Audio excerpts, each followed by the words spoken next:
Sugar ఎక్కువైనప్పుడు ఏం లక్షణాలుంటాయి? And sugar తగ్గినప్పుడు ఏం లక్షణాలుంటాయి? అని చెప్పమని మన ఒక సబ్‌స్క్రైబర్ కామెంట్ చేశారు. అయితే ముందుగా షుగర్ తగ్గినప్పుడు ఏం లక్షణాలుంటాయో చెప్తా వినండి. నార్మల్‌గా మీరు 12:30కి తినేది 3కో, 4కో, 5కో తిన్నప్పుడు మీకెలా అయితే గాబరా గాబరా అవుతుంది గదా! ఆకలి ఎక్కువ అవుతుంది గదా! అలా షుగర్ తగ్గినప్పుడు అవుతుంది. అదే కాకుండా చెమటలెక్కువ రావడం అండ్ ఈ షేకింగ్, షివరింగ్ ఎక్కువగా అవ్వడం, ఈ అలసిపోవడం, చక్కరొచ్చినట్టు అవ్వడం, ఈ సింప్టమ్స్ అనేది షుగర్ తగ్గినప్పుడు అయితాయి. అదే మరి షుగర్ పెరిగినప్పుడు ఏమవుతుంది? షుగర్ పెరిగినప్పుడు పేషెంట్స్ చాలా మంది చెప్పే సింప్టమ్స్ ఏంటో తెలుసా?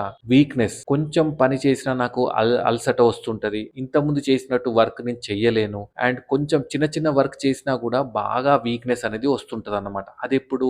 షుగర్ కంట్రోల్‌లో లేనప్పుడు. అదే కాకుండా యూరిన్ ఎక్కువగా నడవడం. రొటీన్‌గా ఓ 4, 5 సార్లు పోయే యూరిన్ ఏంటంటే 10, 20 సార్లు పోవడం. లేదంటే దాహం ఎక్కువగా వేయడం. ఎందుకంటే మన బాడీ నుంచెల్లి వాటర్ లాస్ ఎక్కువ అవుతుంది కాబట్టి దాహం అనేది ఎక్కువగా అవుతుంది. ఆకలి ఎక్కువగా అవ్వడం. దాంతో పాటు కళ్ళు కొంచెం మసకగా కనిపియడం.